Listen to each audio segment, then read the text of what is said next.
অর্থাৎ পিতামাতা যদি নামাজি হয় সন্তান আশা করা যায় নামাজি হবে।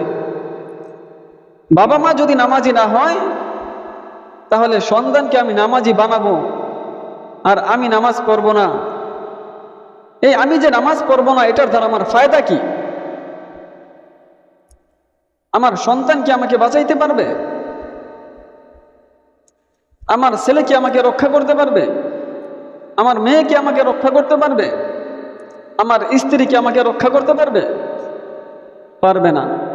যাদের জন্য আমি তোমার ইবাদত রোজা রাখলাম না, যাদের জন্য আমি তোমার ইবাদত 5 ওয়াক্ত নামাজ ঠিক মতন পড়লাম না, যাদের জন্য আমার উপর হজ করা ওয়াজিব হয়েছে আমি হজ আদায় করলাম না, যাদের জন্য যাকাত আমার উপর ওয়াজিব হয়েছে আমি যাকাত দিলাম না, আজ দেখতেছি তারা কেউ আমার না, সবাই আমার পর। এখন আল্লাহ তুমি ছাড়া আমার আর কেউ নাই।